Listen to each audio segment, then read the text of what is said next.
সকলকে জয় যিশু। আমরা সবাই ভালো আছি, জেগে আছি। Hello hello hello. ঈশ্বরের প্রশংসা হোক, ঈশ্বরের গৌরব হোক। আজকের সুন্দর দিনে আমরা সকলে একত্রিত হয়েছি। আর দাউদ তার গীত সংহিতায় গীতে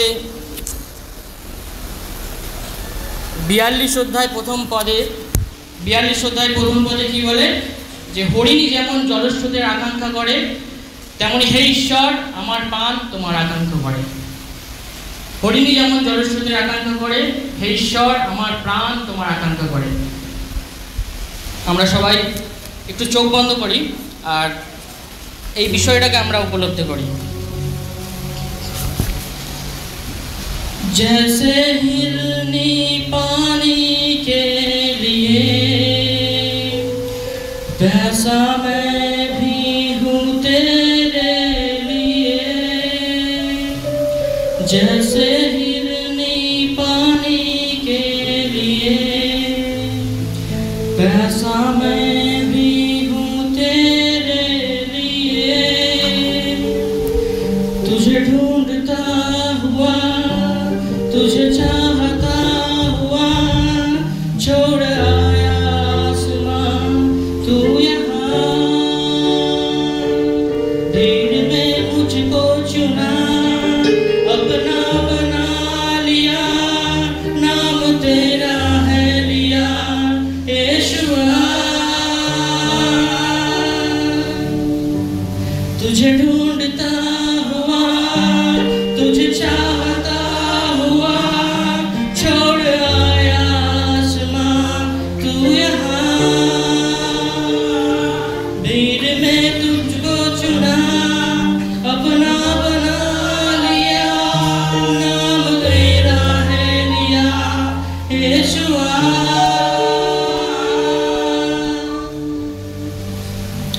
হে প্রভু, হরি যেমন জলস্রোতের আকাঙ্ক্ষা করে, আমার প্রাণ, আমাদের প্রাণ তোমার আকাঙ্ক্ষা করে। পিতা, তুমি আমাদের নির্বাচিত করেছো এবং প্রতিনিয়ত আমরা তোমার চরণতলে আমাদের সমর্পণ করি এবং আমাদের সেই আকাঙ্ক্ষা থাকে আমাদের হৃদয়ে, আমাদের হৃদয়ের পিপাসিত। পিতা, আমাদের সেই জল, জীবন জলের অনুই থেকে জল একমাত্র তুমি পান করাতে পারো।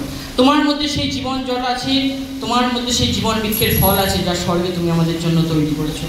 তাই পিতা, তুমি আমাদেরকে আশীর্বাদ করো, সেই জীবন জল যেন আমরা পান করতে পারি, যে জীবন জল পান করলে আমরা কখনো আর তৃষ্ণার্ত হব না। আশীর্বাদ করো আজকের দিনে।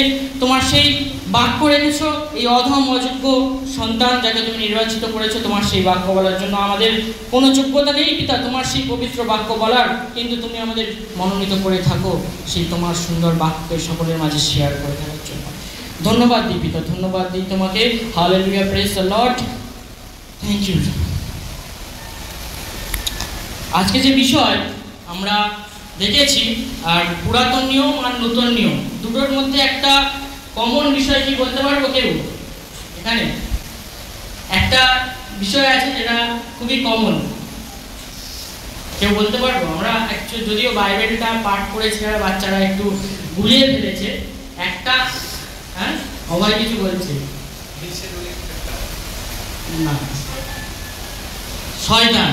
খুব সুন্দর উত্তর, আমি এটা শুনতে চাইছিলাম।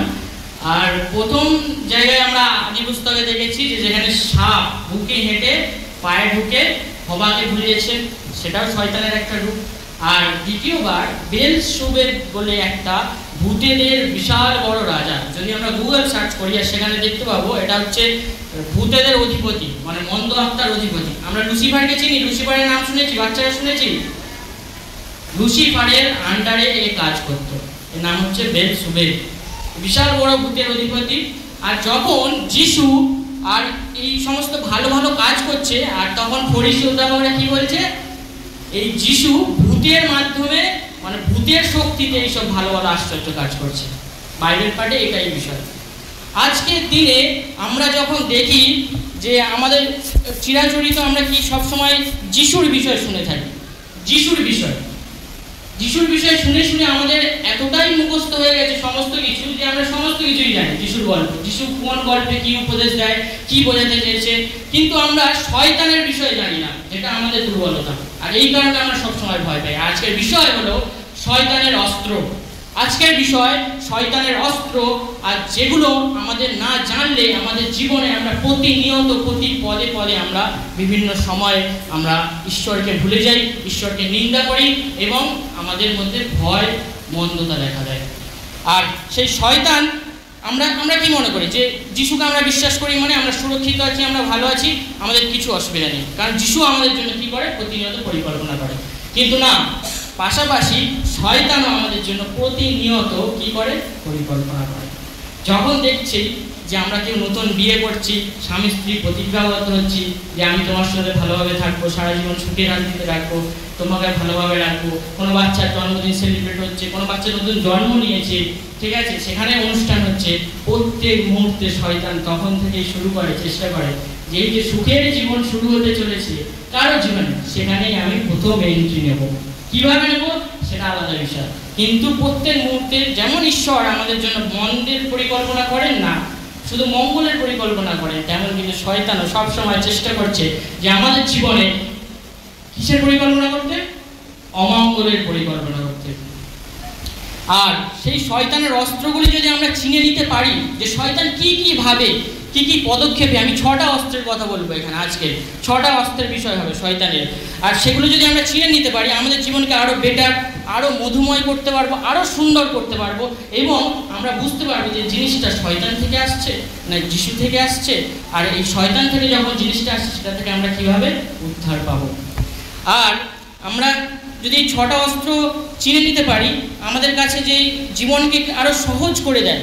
আমাদের জীবন কি হয়, শয়তান যখন আসে আমাদের তছনছ করে দেয়, জীবন এলোমেলো করে দেয়, মানে আমাদের সাজানো গোছানো জীবনটাকে শয়তান যখনই ঢুকে, শয়তান তখনই তছনছ করে এলোমেলো করে দেয়, নুইয়ে দেয় একটা গাছের মতো। যখন একটা চারা গাছ বাড়তে থাকে জল পেয়ে, আর যখন সে জল বা আলো, সূর্যের আলো পায় না, তখন আস্তে আস্তে কী হয়, নুইয়ে যায়। আমাদের জীবনে শয়তান প্রবেশ করলে আমরা আস্তে আস্তে কী হই, নুইয়ে যেতে থাকি, শুকিয়ে যেতে থাকি, আমাদের জীবনে সেই প্রাণ চলে যায়। আর সেই প্রাণ ফিরিয়ে আনার জন্য আমাদের শয়তানের সেই 6টা অস্ত্রকে ভালোভাবে জানতে হবে। আর সে অস্ত্রগুলো কি কি আমরা পরপর আলোচনা করব।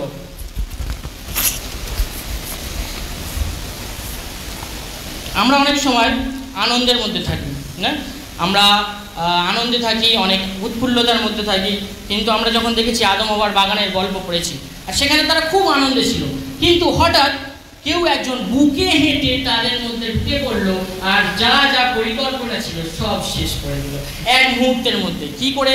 লোভ দেখিয়ে, সেটাকে শয়তান। তাহলে আমাদের কি করতে হবে? আমাদেরকে সুস্থির মস্তিষ্ক এবং সুন্দরভাবে আমাদের লক্ষ্যকে স্থির রেখে চিন্তা করতে হবে যে আমাদের জীবনে যা ঘটছে সেটা শয়তান দ্বারা আসছে না ঈশ্বর দ্বারা আসছে, এবং শয়তান দ্বারা আসলে সেটাকে আমরা কি করি, ঈশ্বরের বাক্য দ্বারা আমরা সেটাকে প্রতিহত করব। এবং আমাদের কাছে সবথেকে গুরুত্বপূর্ণ বিষয়, আমাদের অস্ত্র নেই আমাদের হাতে। আমি প্রায় সময় অনেক কিছু দেখেছি, আমাদের মণ্ডলীতে অনেক কিছু পাল্টেছে, পরিবর্তন হয়েছে, সুন্দর হয়েছে, কিন্তু আজকে দেখুন এখানে অনেকজন এসছে। একবার হাত তুলে আমি দেখতে চাই কার কার কাছে বাইবেল আছে, প্লিজ রেজ ইউর হ্যান্ড। কার কার কাছে বাইবেল আছে? আমি কাউন্ট করবো, 1 2 3 4 5 6 7 7জন। এখানে আমরা চার্চে এসছি না, আমরা ঈশ্বরের বাক্য শুনতে এসছি। আমরা দেখেছি অনেক কিছু পরিবর্তন হয়েছে আমাদের জীবনে, কিন্তু আমরা একটা ছোট বাইবেল তো আগে এত মোটা ছিল, আমি দেখেছি সেটা আস্তে আস্তে এরকম হয়েছে, এরকম হালকা ওজন। কি আমাদেরকে হাতে নিয়ে আসতে কষ্ট হয়? আমি সেটা বুঝি না, আমরা কারণ জানতে চাই। যদি কেউ কারণ বলেন এখানে যে কার কি সমস্যা বাইবেল নিয়ে আসার জন্য চার্চে বা যে কোনো চার্চে, যিশুর যে কোনো প্রোগ্রামে আমাদের একটা বাইবেল কেন থাকে না? সব থেকে বড় অস্ত্র যেটা আমরা দিয়ে শয়তান কেন সব কিছুকে পরাজিত করতে পারি, সমস্ত কিছু মন্দ শক্তিকে, সেই বাইবেল আমাদের হাতে নেই কেন? আজকে আমাদের জীবনে বড় একটা কোয়েশ্চেন মার্ক দাঁড়িয়েছে যে আমরা খ্রিস্টান হয়ে আমাদের হাতে বাইবেল থাকায়, কিন্তু অন্য ধর্মের সমস্ত প্রচারক প্রচারিকা তারা যখনই বাইরে বেরোয় বাড়ি থেকে, কিছু নিক না নিক বাইবেল তাদের কাছে থাকে, পকেট বাইবেল হলে থাকে। আমরা বলতে পারি এখন আমাদের মোবাইল আছে, মোবাইলে ডিজিটাল বাইবেল দেখো, সরি মোবাইল অ্যাপ্লিকেশন বা মোবাইল আপনাদের কখনো পড়তে যতই তাতে বাইবেল থাক, সেই মনোযোগ কখনো আনবে না যেটা আপনার বাইবেল থেকে আসবে। আমেন? আমরা বিশ্বাস করি মোবাইলে পড়লে সেই অনুভূতি আমরা পাই যেটা ঈশ্বরের বাক্য বাইবেল থেকে পড়লে পাই। তাহলে কেন আমাদের কাছে বাইবেল? আজকে আমাদের জীবনে বড় প্রশ্ন। আজকে বাড়ি ফিরে চিন্তা করবো আমরা যেন প্রত্যেক রবিবার আমাদের সবার বাড়ি কিন্তু বাইবেল আছে, এখানে কেউ অস্বীকার করতে পারবে না। এখানে যতজন বসে আছে সবার ঘরে একটা বাইবেল আছে, হয় পুরাতন নিয়ম নয় ছোট নতুন নিয়ম, কিন্তু সেটাও আমরা আনতে পারি না। আমাদের সব থেকে বড় অস্ত্র। এবার আমরা আসবো শয়তানের অস্ত্র। প্রথম পিতর 5:8 তোমরা প্রভুত্ব হও, জাগিয়া থাকো, তোমাদের বিপক্ষ দিয়াবল গর্জনকারী সিংহের ন্যায় কাহাকে গ্রাস করিবে তাহার অন্বেষণ করিয়া বেড়াইতেছে। শয়তান কি করছে? খুঁজছে। শয়তান কি করছে? আমরা কেউ শুনতে পাচ্ছি না? আমি তোমরা সবাই শুনতে পাচ্ছি। শয়তান কি করছে? একটু জোরে বলি, শয়তান কি করছে? কখন কাকে পাবে আর খপ করে ধরবে। শয়তান সব সময় খুঁজছে কখন কাকে পাবে, কেমন ভাবে দিয়াবল সিংহের গর্জনকারী সিংহের ন্যায় হুঙ্কার দিয়ে আমাদের খুঁজছে। আমরা অনেক অস্ত্র দেখেছি না, রিসেন্ট রাশিয়া ইউক্রেনের যুদ্ধ আমরা জানি, শুনেছি খবরে রাশিয়া ইউক্রেনের যুদ্ধ হয়েছে, বিশাল বড় বড় অস্ত্র ব্যবহার হয়েছে, পরমাণু বোমা, যেখানে মানে কিছু কিছু সামান্য কিছু অস্ত্র পুরো ধ্বংস হয়ে যাচ্ছে সমস্ত কিছু, হচ্ছে না? কদিন পরে পুজো আসবে অক্টোবর মাসে, আমরা দেখতে পাবো 10 হাতে 10টা অস্ত্র, 4 হাতে 4টে অস্ত্র, 2 হাতে 2টো অস্ত্র দেখতে পাই তো আমরা। অস্ত্র প্রয়োজন হয় শয়তানের জন্য। সবাই পাশে বলুন, অস্ত্র প্রয়োজন হয় শয়তানের জন্য, কিন্তু ঈশ্বরের কোনো অস্ত্র প্রয়োজন হয় না। Amen, hallelujah. আমাদের ঈশ্বরকে দেখেছেন কখনো হাতে কোনো অস্ত্র নিয়ে আছে? কোনো ইমেজ আছে? ছবিকে পুজো করা তো বারণ, কিন্তু সে যাই হোক, ছবিতে দেখেছেন কোনোদিন আমাদের যিশুর হাতে বা কারোর হাতে অস্ত্র আছে? কেউ দেখেছি আমরা? ঈশ্বরের অস্ত্র লাগে না। ঈশ্বরের বাক্যই এমন একটা অস্ত্র যেটা পৃথিবীর সমস্ত শয়তান সমস্ত অস্ত্রের থেকেও বড়। আমেন। তাহলে ঈশ্বরের অস্ত্র কি? পবিত্র বাইবেলের বাক্য, যা ঈশ্বরের মুখ থেকে নির্গত সত্য বাক্য, এটাই হচ্ছে ঈশ্বরের অস্ত্র। শয়তানের অস্ত্র কে বুঝতে হলে আমরা দেখব আমাদের জীবনে জেগে থাকা কত প্রয়োজন। প্রথম আমাদের জানতে হবে জেগে থাকা কত প্রয়োজন। মানে আমরা দেখে থাকি একটা বাইবেলে যিশু যখন প্রার্থনা করতে যেতেন আর শিষ্যদের বলতে, জেগে থাকো, প্রার্থনা করো যেন পরীক্ষায়, জোরে, জেগে থাকো প্রার্থনা করো যেন পরীক্ষায় না পড়ো। তাহলে আমরা আমাদের চোখ এখানে খুব মুখ্য ভূমিকা পালন করে। মানে চোখ যেই ঝপকাবে, যেই আমরা একটু ভুলে পড়বো, আর শয়তান অমনি অ্যাটাক করবে, তখনই অ্যাটাক করবে। তাই আমাদের জেগে থাকতে হবে, প্রার্থনা করতে হবে। আমরা সুন্দরবন দেখেছি, সুন্দরবন সাইডে কতজন গেছি? মধু ভাঙতে যায় জানেন? যখন যারা মধু ভাঙতে, তাদের জীবন বিশাল রিস্কে থাকে, কিন্তু তারা কি করে? মুখে একটা মাস্ক পরে, বাঘের মাস্ক, আর সেই মাস্কের মধ্যে থেকে চোখ তাদের দেখা যায়। আর তারা যখন বাঘের সম্মুখ পরে, তাদের ট্রেনিং দেওয়া থাকে, তারা নিজেরাই ট্রেনিং দেয়। কি করে তারা? বাঘের চোখে চোখ রাখে থাকে, বাঘের চোখে। আমরা কি শুনতে পাচ্ছি না? তার বলতে অসুবিধা কি আছে? কনভারসেশনের মাধ্যমেই তো হবে সবকিছু। আমরা যখন সুন্দরবনে যাই, যারা মধু ভাঙতে যায়, তাদের বাঘের মুখোশ পরে থাকে, আর চোখে বাঘের যখন সামনাসামনি পড়ে যায়, বাঘের চোখে এরকম চোখ রেখে মানে দাঁড়ায়। এখানে আমরা চোখের ভূমিকা বুঝতে পারছি যে একটা চোখ কি করে দিতে পারে, মানে বাঘও ভয় পেতে পারে। কি পেতে পারে? কে পেতে পারে? বাঘকে আমরা সবাই ভয় পাই। এখানে এমন কেউ নেই যে বাঘকে ভয় পায় না। যদি এখানে এক্ষুনি বাঘ উঠতে যায়, চারটের মধ্যে সব ছুটে পালাবো, 1 সেকেন্ডও লাগবে না, তাই তো? বাচ্চারা বসে থাকবে বাঘ ঢুকে গেলে, হ্যাঁ, কে থাকবে বাঘ ঢুকে গেলে? কেউ থাকবে না। সেই বাঘের চোখে যদি চোখ রেখে একটা মানুষ, সাধারণ মানুষ মধু ভেঙে নিয়ে আসতে পারে সুন্দরবন থেকে, আমাদের সেই চোখে, ঈশ্বরের চোখের ক্ষমতা আছে, যে চোখ দিয়ে আমরা শয়তানকে তলিয়ে দিতে পারি। আমেন। শয়তানের প্রথম অস্ত্র ঈশ্বরকে সন্দেহ করা। যোহন 20:27 পরে তিনি তোমাকে কহিলেন, এদিকে তোমার অঙ্গুলি বাড়িয়ে দাও, আমার হাত দুখানি দেখো, আর তোমার হাত বাড়াইয়া দাও, আমার পক্ষী দেশের মধ্যে দাও। অবিশ্বাসী হইও না, বিশ্বাসী হও। প্রথম অস্ত্র শয়তানের কি বললাম? ঈশ্বরকে সন্দেহ করা। আমরা মাঝে মধ্যেই কি করি? ঈশ্বরকে সন্দেহ করে দিই। তোমার পদটা আর বেশি কিছু বলবো না, আমরা সবাই জানি থোমা ঈশ্বরকে অবিশ্বাস করেছিল। কাকে অবিশ্বাস করেছিল? ঈশ্বরকে অবিশ্বাস করেছিল। এখন আমরা বলতে পারি না, আমাদের মধ্যে প্রশ্ন আসতে পারে, আমি তো ঈশ্বরকে দেখিনি, আমরা কি করে ঈশ্বরকে বিশ্বাস করবো? তাই না? যদি এখন খ্রিস্টান আমরা বিশ্বাস করে নিই সহজে যে না আমার ঈশ্বর আছে, কিন্তু যদি হিন্দু একটা লোকের কাছে যান, সে যদি আপনাকে কোয়েশ্চেন করে, যে হিন্দু বা মুসলিম যে কোনো, তখন যদি কোয়েশ্চেন করে যে আপনি তো ঈশ্বরকে দেখেন, ঈশ্বরকে কি করে বিশ্বাস করেন, কি বলবো? উত্তর আছে আমাদের কাছে,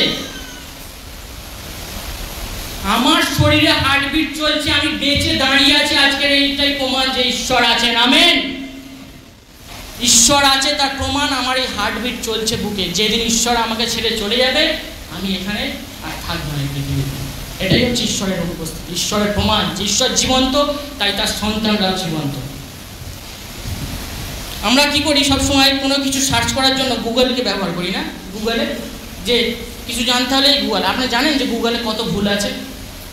আমরা কোনো কিছু জানতে গেলে গুগলে সার্চ করি তো প্রথমে, যেটা অজানা জিনিস এই গুগলে সার্চ করে নিই, কিন্তু গুগলে প্রচুর ভুল আছে। কারণ গুগল আমাদের দেওয়া তথ্যকেই, মানে মানুষই তথ্য দেয়, সেগুলো নিয়েই আমাদের ফিরিয়ে দেয়। কিন্তু ঈশ্বরের বাক্যে কোনোদিনও কোনো সময়ের জন্য কোথাও আপনি ভুল ধরতে পারবেন না। আমি এমন অনেক মুসলিমকে দেখেছি, একটা ফেসবুক পেজে আমি থাকি, সেখানে প্রতিনিয়ত উল্টো পাল্টা কোশ্চেন করে, বিভিন্ন বাজে বাজে প্রশ্ন করে ঈশ্বরকে নিয়ে বাইবেল থেকে। তার উত্তরও অনেক খ্রিস্টান দিতে পারে না, আমি যতটা পারি চেষ্টা করি সেখানে দেওয়ার। সেখানে ওই বাইবেলের ভুল ধরে ধরে তারা প্রশ্ন করে। দ্বিতীয় অস্ত্র ঈশ্বরের, তাহলে প্রথম অস্ত্র কী হলো? ঈশ্বরকে সন্দেহ করা, যেন আমরা ঈশ্বরকে সন্দেহ না করি। আমরা সবাই বলি ঈশ্বরকে আমরা সন্দেহ করব না। আমেন। দ্বিতীয়, ভয়ে জীবনযাপন করা। গীত সংহিতা 34 অধ্যায় 4 পদ, আমি সদাপ্রভুর অন্বেষণ করিলাম, তিনি আমাকে উত্তর দিলেন, আমার সকল আশঙ্কা হইতে উদ্ধার করিলেন। আশঙ্কা মানে কি? আশঙ্কা মানে কি? ভয়। গীত সংহিতায় দাউদ কি বলছে? যে আমি সদাপ্রভুর খোঁজ করলাম, সদাপ্রভু আমাকে উত্তর দিলেন, আমি সকল আশঙ্কা হইতে, সব ভয় থেকে আমি দূর পেলাম, মানে মুক্তি পেলাম। আমরা দেখেছি যিশুর একটা ঘটনা, খুব খুব জানার ঘটনা, নৌকা দুলছে সমুদ্রের মাঝখানে, কি হচ্ছে? নৌকা দুলছে, তাই তো? আর শিষ্যরা কি করছে? ভয় পাচ্ছে, এই ডুবে যাবো না তো, এই ডুবে। এই শিশুদের মধ্যে ভয়টা কে তৈরি করেছিলেন সেই সময়, জানেন না? একবার উত্তর দিই জোরে। ইয়েস, শয়তান। শয়তান বোঝাচ্ছে, ওই দেখ ওই পাশে ওই নৌকাটা দুলছে, এক্ষুনি চলে যাবে। ও পাশে আরেকটা দেখ, ওটাও দুলছে, ওটাও যাবে, তুইও যাবি, তুইও এক্ষুনি চলে যাবি নিচে। ভয় পা, ভয় পা, আরো ভয় পা, আরো ভয় পা। কিন্তু শিষ্যরা বলে গেছে যে সেখানে কি আছে? যিশু থাকা সত্ত্বেও শিষ্যরা ভয় পাচ্ছে। বুঝতে পারছেন শয়তান কিভাবে আমাদের কাজ করে? শয়তানের দ্বিতীয় অস্ত্র ঈশ্বরকে ভয় পাও, ঈশ্বরকে মানে সেই সুযোগ না দেওয়া যে ঈশ্বর আমাদের সাথে থাকলেও আমরা কি করি? ভয় পাই। তাই আমাদেরকে সেই ভয় থেকে আমাদেরকে দূরে থাকতে হবে, যেন আমরা কখনো ভয় না পাই। তৃতীয় অস্ত্র ঈশ্বরের, নিজেকে অসুরক্ষিত মনে করা। নিজেকে অসুরক্ষিত মনে করা। ইফিসীয় 2 অধ্যায় 10 পদ, কারণ আমরা তাহারই রচনা, খ্রিস্ট যিশুতে বিবিধ সৎক্রিয়া নিমিত্ত সৃষ্ট, সেগুলি ঈশ্বর পূর্বে প্রস্তুত করিয়াছিলেন যেন আমরা সেই পথে চলি। আর রোমীয় 8 অধ্যায় 37, কিন্তু যিনি আমাদিগকে প্রেম করিয়াছেন, তাহারই দ্বারা আমরা এই সকল বিষয়ে বিজয়ী অপেক্ষাও অধিক বিজয়ী হইয়াছি। আমরা যখন ঘর থেকে বেরোই, প্রত্যেকে যখন বাইরে ঘুরতে যাই, আমরা যখন চাবি মারি ঘরেতে, সিন্ধুকে তালা মারি, আমাদের একবার মেরে কখনো স্যাটিসফাই হই? আমরা তালাতে চাবি একবার মেরে কখনো স্যাটিসফাই হই? কে কে একবার মানে বাইরে যাওয়ার আগে ঘরের তালায় একবার চাবি দিয়ে চলে যান? হাত তুলুন। কে কে করেন? 3 জন হাত তুলেছে। আমি জানি যে বেশিরভাগ লোকই একবার চাবিতে কখনো সন্তুষ্ট নয়। কেন? আমরাই উত্তর দেবো কেন? সুরক্ষার অভাব, প্রোটেকশন। আমাদের ঘরে অনেক মালপত্র আছে, দোকান, গয়না, টাকা পয়সা, ওগুলো কি হবে? লুট হয়ে যাবে, ঠিকঠাক তালাটা না বন্ধ হবে। তাহলে এখানে কিসের অভাব হচ্ছে? আমাদের নিজেকে আমরা অসুরক্ষিত মনে করি। আমাদের সাথে ঈশ্বর আছেন, আমরা জানি আমরা খ্রিস্টান, আমরা তাও ভয় করছি যে আমরা যদি ঘর থেকে চলে যাই অন্য কেউ চুরি করে নেবে। বারবার তালাটা মেরে আর টেনে দেখছি, হয় না? তো এটা কি হয় আমাদের জীবনে? ঈশ্বর থেকেও আমরা কি করছি? নিজেদের অসুরক্ষিত মনে করছি, যেন আমরা যেন এক্ষুনি আমাদের চুরি হয়ে যাবে। আমাদের জীবনেও সেরকম সেম জিনিস। আমরা যদি দেখি আমাদের জীবনে সবসময় কি? আমাদের জীবনে একটা ভয় যে জীবনটা এক্ষুনি চলে যাবে না তো? দেখবেন আমরা অ্যাক্সিডেন্ট দেখলে কোনো খবরে এই ট্রেন দুর্ঘটনা হলো বা যে কোনো বড় বড় ঘটনা দেখলে আমরা নিজেরা ভয় পাই যে এই জীবনটা কী হবে, আমি যদি ওই ট্রেনের মধ্যে থাকতাম, আমি যদি এই বাসে থাকতাম, ওই রোড অ্যাক্সিডেন্টে যদি আমি থাকতাম, আমি মরে যেতাম। মানে আমরা সবসময় একটা ভয়ের মধ্যে আছি যে আমার জীবনটা যেন এই শেষ হয়ে গেল। আরে ঈশ্বর আছে, জীবন তো ঈশ্বর, তিনি যার সাথে থাকবে তার জীবন টোটালি প্রোটেক্টেড। আমেন। তার কোনো অসুরক্ষিত ব্যাপার কিছুই নেই, সুরক্ষার অভাব কোনোদিনও হবে না, কারণ তিনি জীবন্ত ঈশ্বর।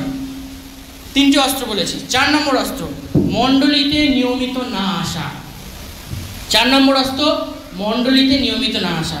ফোন আছে আপনাদের কাছে, সবার কাছে ফোন আছে না, স্মার্টফোন আছে তো? যখন ব্যাটারি চার্জ শেষ হয়ে যায়, ঠিক আছে, একদম ব্যাটারি ডাউন হয়ে যায়, পুরো শেষ, চার্জও দেওয়ার অপশান নেই। কি নেই? চার্জ দেওয়ার অপশান নেই। তখন আমরা কি করি? ফোনকে দেখি কে ফোন এত ভালো ইউজ করে। পুরোপুরি চার্জ শেষ হয়ে গেলে, চার্জও দিতে পারবো না, তখন আমরা ফোনকে কি করি? ফোনের সাথে না সুইচ অফও করি, ফোনটা যাতে একটা স্টেটে নিয়ে যায়। এটা কেউ বলতে পারবে? Yes, power saving mode. একদম যখন শুধুমাত্র কি হবে, কল যাবে আর আসবে, আদার্স কোনো কাজ হবে না, ফোনটা পুরো লক থাকবে, শুধু কল যাবে, ফোন আসবে, এমার্জেন্সি ফোন আমরা পুলিশকে অ্যাম্বুলেন্সকে করতে পারি। এই একটা সেটিং আছে। যখন আমরা ধরো কোথাও গেলাম, একদম ব্যাটারি চার্জ শেষ হয়ে গেল, তখন আমরা এই সেটিংটা অ্যাপ্লাই করে থাকি। ঠিক তেমনই আমরা সোমবার, মঙ্গলবার, বুধবার, বৃহস্পতিবার, শুক্রবার, শনিবারে যখন পৌঁছাই, আমাদের চার্জ পুরো আস্তে আস্তে আস্তে আস্তে আস্তে ডাউন হয়ে যায় না? চার্জটা কি হয়ে যায়? ডাউন হয়ে যায়। আমরা আর তরতাজা থাকি না, কারণ ঈশ্বরের বাক্য আমাদের ধীরে ধীরে মন থেকে মুছে যায়। যদি আমরা ফের চার্জ, এই রিচার্জটা কি? ঈশ্বরের বাক্য, ফোনের চার্জার আর ঈশ্বরের বাক্য, এটাকে আমরা যদি এক করি তবে বুঝতে পারবো। ফোনের চার্জার ছাড়া আমরা যদি, বাবা মা অনেক সময় কি করি, ফোন ঘাঁটতে বারণ করি, ফোন ঘেটো না, পড়াশোনা করো, এই করো, এই করো। কিন্তু আমরা যদি চার্জারটা লুকিয়ে রাখি, চার্জ এক সময় শেষ হয়ে যাবে, আর কি ফোন ঘাঁটতে পারবো? কারণ আমাদের জীবন থেকে বাক্য যদি চলে যায়, তখন সব শেষ। তখন আমাদেরকে রিচার্জ করার জন্য প্রত্যেক রবিবার আসতে হবে চার্চে। আমাদেরকে আবার কি করতে হবে? রিচার্জ করতে হবে, পুনরায় রিচার্জ করতে হবে। আর আমরা যেই এক সপ্তাহ মিস করবো, আমাদেরকে মনে রাখতে হবে শয়তান কিন্তু কি আছে? ওঁত পেতে আছে। আমরা কি করি না, বিয়ে বাড়িতে যাই, রবিবার একটা বিয়ে বাড়ি পড়ে গেলে, হয়তো এখানে অনেকেই করে, রবিবার বিয়ে বাড়ি পড়ে গেলে অনেক ব্যস্ততার মধ্যে আমরা চার্চে কিন্তু আসি না। কিসের লোভে? চিকেন মটন পাওয়া যাবে, চল বিয়ে বাড়িটাকে খেয়ে আছে, চার্চ তো ফের আগের সপ্তাহে হবে, কোনো অসুবিধা নেই। রবিবার আছে, আজকে বিয়ে বাড়ি পড়েছে, বিয়ে বাড়িতে অনেক কাজ, আগে চিকেন মটনটা খেতে হবে, চার্চে আবার আগের সপ্তাহে যাবো, অসুবিধা নেই, ঠিক আছে? আমরা করি না, কেউ অস্বীকার করতে পারবো না। হয়তো খুব গিনে চুনে একজন দুজন বলবে যে না আমরা চার্চে আসি, ঠিক আছে, কিন্তু আমাদের বিয়ে বাড়ি বা বড় অনুষ্ঠান, খাওয়া দাওয়ার বিশাল পরিকল্পনা আছে, আমরা চার্চে আসি না। আগে আমরা বিয়ে বাড়ি অ্যাটেন্ড করি, কারণ চিকেন মটন খাবো, সেলফি তুলবো, ফটো পোস্ট করবো, এই সমস্ত কিছু দেবে। কে দেবে? শয়তান দেবে। আর এখানে আসলে কি পাবো? ঈশ্বরের বাক্য পাবো, এখান থেকে রিচার্জ হবো, রিচার্জ, যেটা আমাদের সারা জীবন কাজে লাগবে। চিকেন মটন তো একদিন খেলেন, পরের দিন প্রাতঃকর্মের মাধ্যমে বেরিয়ে যাবে না, থাকবে শরীরে, থাকবে সেই চিকেন মটন। ঈশ্বরের বাক্য সারা জীবন থাকবে। ঈশ্বরের বাক্য যদি একবার আপনি খেয়ে নেন, যদি মন থেকে খান, শুধু এই আস্বাদন করা নয়, হালকা করে চেটে টেস্ট করে রেখে দিলাম পড়ে, ওরকম নয়, ভালো করে যদি মন থেকে ঈশ্বরের বাক্যকে গ্রহণ করেন, সেই বাক্য সারা জীবন আপনাকে চলার পথে প্রতিনিয়ত যা সমস্যা আসবে সেখানে আপনাকে গাইড করবে। আমেন। নেক্সট, মণ্ডলীতে নিয়মিত না আসা 4 নম্বর অস্ত্র ছিল। 5 নম্বর অস্ত্র, দিশেহারা জীবনযাপন। কি জীবনযাপন? দিশেহারা জীবনযাপন। আমরা অনেক সময় আমাদের দিশা হারিয়ে যাই, মানে এবার কি করবো, এবার লক্ষ্য কি আমার জীবনে, আমি আর কি করার জন্য আছি, ঈশ্বর আমাকে কি জন্য নির্বাচন করেছেন। আমরা এই নৌকার গল্প দেখলাম না এক্ষুনি, আর একটা গল্প নৌকার আছে, বাচ্চারা কি বলো, আর একটা কি নৌকার গল্প আছে? যিশু একটা নৌকা ছিল, ঝড় হচ্ছিল, আর একটা নৌকার কি গল্প আছে? হ্যাঁ, না, যিশুরই গল্প নৌকার মাধ্যমে। কি আছে? বড়রা কেউ বলবে? মাছ ধরা নয়, আর একটা, ইয়েস, রমেশ মামা ঠিক বলেছে, যেটা আমি চাইছিলাম, জল দিয়ে হেঁটে যাওয়ার গল্প। যিশু আছে নৌকায়, হঠাৎ করে যিশু নেই, ঠিক আছে, যিশু সেদিনকে নৌকায় ছিলেন না, যিশু সবসময় শিশুদের সাথে থাকতেন। হঠাৎ ঝড় উঠেছে, আমরা তো সবাই জানি, যিশুকে দূরে দেখতে পাচ্ছি, আর কোনো একটা শিষ্য, কে সেই শিষ্যের নাম পিতর। তো পিতরকে যিশু কি বলছে, মানে যিশু যখন হাঁটছে ওর দেখে ইচ্ছা হচ্ছে যে আমিও হাঁটবো, আমিও তাহলে পারবো, আমার যিশু, আমার গুরু হাঁটছে, আমিও পারবো, তাহলে আমিও যাই, চেষ্টা করি। অল্প অল্প করে যাচ্ছে, শয়তান পাশ থেকে কি হয়েছে, এরা পাশে বিশাল ঝড় হচ্ছে কিন্তু, আর একটু এগোলে ওই জলে যদি একবার ডুবে যাস আর উঠতে পারবি না, জীবন শেষ, জীবন পুরো সমাপ্ত হয়ে যাবে। তখন কি হচ্ছে, আমাদের ভিতরের দিশা ভুলিয়ে গেছে। সামনে কে ছিল, সামনে লক্ষ্যে একদম স্ট্রেট যিশু দাঁড়িয়েছিল, যিশু ডাকছে, হাত দু হাত বাড়িয়ে আছে, যিশু বলছে আমার কাছে আসো, এটা হচ্ছে তোমার দিশা। কিন্তু সে কি করলো, দিশা ভুলিয়ে ফেললো, কোন দিকে এদিক ওদিক দেখছে আর ভয়টা ভুলিয়ে ফেললো। আর সেই জলে হাঁটা তার মানে হেঁটে আর যিশুর কাছে যাওয়া হলো না, ওখানেই শেষ। আমরা সত্যি মানে ভিতর কত ভাগ্যবান যে সে জলে হেঁটেছিল, ভাবলে অবাক লাগে। সমস্ত বিজ্ঞান, সমস্ত কিছুর ওপরে মানুষ যার অভিকর্ষের টান আছে, পৃথিবীর একটা অভিকর্ষ টান আছে, সে কোনোদিনও জলের উপর হাঁটতে পারে না, অসম্ভব। একমাত্র পারদ বলে একটা তরল পদার্থ আছে, বাচ্চারা যদি পড়াশোনা যারা করেছে সায়েন্সে জানবে, ছোটো ছোটো বাচ্চাদেরই আছে, পারদ বলে একটা তরল পদার্থ যেটা পুকুরে ফেলে দিলেও ভাসবে, ডুববে না। আর এই ভিতর হচ্ছে জলে হেঁটেও তার দিশা হারিয়ে ফেলেছে। তাহলে আমরা কি আমাদের দিশা হারিয়ে ফেলবো? আমরা সকলে বলি আমরা আমাদের দিশা হারাবো না, শয়তানের দিশায় চলবো না, ঈশ্বরের দিশায় চলবো। শয়তানের 6 নম্বর অস্ত্র অকৃতকার্য, আনসাকসেসফুল, অকৃতকার্য হয় না। আগে আমরা বাইবেল পাঠ দেখি, 2 করিন্থীয় 4:8-10। আমরা সর্বপ্রকার ক্লিষ্ট হইতেছি কিন্তু সংকটাপন্ন হই নাই, হতবুদ্ধি হইতেছি কিন্তু নিরাশ হই নাই, তাড়িত হইতেছি কিন্তু পরিত্যক্ত হই নাই, অধক্ষিপ্ত হইতেছি কিন্তু বিনষ্ট হই নাই। আমরা বুঝলাম যে আমরা সমস্ত কিছুর মধ্যে মানে ফেলিয়ার আছে, ব্যর্থতা, আমাদের জীবনে ব্যর্থতা আছে, শেষ হয়ে যাওয়া আছে। মানে এমন একটা মুমেন্ট আসে যখন আমাদের জীবনে সব কিছু শেষ। পরীক্ষায় ছেলে পাস করতে পারেনি, ফেল করেছে, বাবা মা কি করছে, ছেলেকে ডাকলো, তোর দ্বারা কিচ্ছু হবে না, তোকে পড়াশোনা করতে হবে না, চল তুই কাজে লেগে যা, পরের বছর থেকে আর তোকে পড়াবে না। ফেলিয়ার। আমাদের জীবনে আমরা অনেকে ভালোবাসা করছি, রিলেশনশিপের মধ্যে আছি, অনেক সময় আমাদের খুব দুঃখার্থ একটা ঘটনা ঘটে, ব্রেকআপ। কি ঘটে? ব্রেকআপ। আমরা ইয়াং ছেলে, আমরা সবাই জানি ব্রেকআপ ঘটে। কি হয়, জীবন যেন ভেঙে গেছে। ছেলেটাকে দেখা যায় সারাদিন ধোঁয়া টানছে, মদ খাচ্ছে, একটা মেয়ে চলে গেছে, আর মেয়েটা কি করছে, হাত কাটছে বসে বসে, এই করছে, জীবন যেন ওখানে শেষ, একদম স্টপে গেল। এটা একটা ফেলিয়ার। দ্বিতীয়, স্বামী স্ত্রীর মধ্যে ঝগড়া হয়েছে, স্ত্রী স্বামীকে ছেড়ে চলে গেছে, স্বামী কি করছে, আর জীবন এগোবে না, এই শেষ। আরে ঈশ্বর আছে, এটা ফেলিয়ার জীবনের শেষ নয়। এই 3টে ফেলিয়ার কেন জীবনে? হাজার হাজার, আমি এখন এত উদাহরণ দিতে গেলে অনেক সময় লাগে। আমাদের জীবনে ফেলিয়ার আসে তো? কার কার জীবনে কোনোদিনও ফেলিয়ার আসে? হাত তুলে। কোনোদিনও ব্যর্থতা আসে? কোনোদিনও। সবার জীবনে কেউ না কেউ একটা সময় আমরা কি হয়েছি, আনসাকসেসফুল হয়েছি, ব্যর্থ হয়েছি। আমরা যিশুর কাছে না গিয়ে, যিশুর কাছে না কেঁদে আমরা সেই মানে মানুষের জন্য কাঁদছি, যে আমাকে ছেড়ে চলে গেছে, যে আমার পরীক্ষায় ফেল হয়েছে। আর পরীক্ষায় ফেল করেছি, আমি যিশুর কাছে প্রার্থনা করবো, যিশু আমাকে সেই ক্ষমতা দাও যেন আমি দ্বিতীয়বার পড়াশোনা করে সেই ক্লাসে র্যাঙ্ক করে দেখাতে পারি, ফার্স্ট সেকেন্ড থার্ডের মধ্যে হব। ফেল করেছি তো কি হয়েছে, সেই জোশ আমাদের মধ্যে থাকতে হবে। ব্যর্থতা জীবনের শেষ নয়। প্রেমিক প্রেমিকা ছেড়ে চলে গেছে, যিশু আপনার জন্য আরো ভালো প্রেমিক প্রেমিকা, যে আপনার জীবন সঙ্গী হবে, সারা জীবন থাকবে আপনার সাথে, তাকে চুজ করে রেখেছে। তার মানে যে ছেড়ে চলে গেছে সে আপনার জন্য কি ছিল না? উপযুক্ত ছিল না।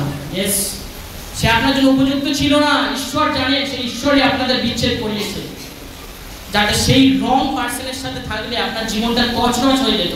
ঈশ্বর আগে থেকে সেই জন্য সেই প্রেমিক বা প্রেমিকাকে আপনার জীবন থেকে দূরে পাঠিয়েছে। সেই স্বামী স্ত্রী যাদের মধ্যে ডিভোর্স হয়ে যায়, সেই স্বামী স্ত্রীর মধ্যে ডিভোর্স হয়ে গেছে, মানে ঈশ্বর জানেন যে এদের বিবাহ বন্ধনের মধ্যে কোনো সমস্যা আছে, তাই তাদেরকে ডিভোর্স করেছে। আপনি ঈশ্বরের কাছে প্রার্থনা করুন, আপনার জীবনে আবার একটা জীবন সঙ্গিনী আসবে যে হবে আপনার জীবনের পারফেক্ট পার্টনার। সেই সময় আপনার জীবনে ব্যর্থতা থাকবে না, আপনি ভেঙে পড়বেন না কোনো সময়। যখনই আপনার জীবনে ব্যর্থতা আসুক আপনি ভেঙে পড়বেন না। এই সময় একটা এক্সাম্পল দিতে চাই, গরুর বাছুর, আমরা গ্রামে আছি না, গরুর বাছুর যখন হয়, গরুর বাছুর দেখেছি প্রথমে দাঁড়াতে পারে, জন্মে দাঁড়িয়ে হাঁটছে, এরকম আমরা কোনোদিন দেখেছি? কি করা হয় একটু বলি মারা যারা জানেন। ইয়েস, গরুর বাছুর কি করে? উঠতে চায় পড়ে যায়, উঠতে চায় পড়ে যায়, উঠতে চায় পড়ে, এরকম চলতে থাকে। চলতে চলতে কিন্তু এক সময় সে দাঁড়িয়ে ওঠে। ঈশ্বর যার জীবনে থাকবে সে বারবার পড়ে যাবে, বারবার পড়ে যাবে, কিন্তু এক সময় ঈশ্বর তার হাত ধরে তুলে টানবে। আমেন। আমরা বিশ্বাস করি আমাদের জীবনে যতই ব্যর্থতা আসুক আমরা লোকের কাছে কাঁদবো না, এই সাধারণ মানুষের কাছে কেঁদে কিছু পাবো না জীবনে। আমরা কাঁদবো আমাদের জীবন্ত ঈশ্বরের কাছে, যিনি আমাদের জীবনে আবার সফলতা দেবেন, তিনি প্রমিস করেছেন। আমরা আরেকটা এক্সাম্পল দেখি, ছোট এক্সাম্পল, রান্না। আমরা যারা অবিবাহিত মেয়ে যখন নতুন জীবনে প্রবেশ করি, সংসার জীবনে, এখনকার দিনে মেয়েরা কি করে? পড়াশোনা করে করে তারপর বিয়ে করে, রান্না বান্না তেমন জানে বেশিরভাগ ক্ষেত্রে। তাহলে কি হয়? সে প্রথমে যখন রান্না করতে যায় রান্নার টেস্ট একদম বাজে হয় না? নতুন বউ এসে রান্না করলে কিন্তু মুখে আমরা বলি যে না খুব সুন্দর রান্না হয়েছে, প্রশংসা করে, না ভালো হয়েছে, কিন্তু আদৌ কি হয়? হয় কি? যাদের বাড়িতে নতুন বউ এসছে হয় না, সেই রকম মনের মতো হয় না। তাহলে এটা তার জীবনে ফেলিয়ার, ব্যর্থতা। কিন্তু সে যখন সেই রান্না বারবার প্র্যাকটিস করতে করতে করতে করতে এমন একটা সময় আসে, কিছু কিছু ক্ষেত্রে সে তার শাশুড়ির থেকেও ভালো রান্না করে। আমেন। অবশ্যই এটা বাস্তব জীবনে প্রতিফলিত, এরকম এক্সাম্পল আছে। তাহলে তাকে কে সাহায্য করছে? জীবন্ত ঈশ্বর। আর সে যদি সেই মুহূর্তে রান্না করা ছেড়ে দেয়, সে জীবনেও ভালো রান্না করতে পারে না। যত ইউটিউবে রেসিপি দেখুক, যত ইনস্টাগ্রাম ফেসবুকে রেসিপি দেখুক, ভালো রান্না কিন্তু করা এত সহজ না। Practice makes man perfect. Practice makes man perfect. যত আমরা অভ্যাস করব তত জীবনে পারফেকশন আসবে।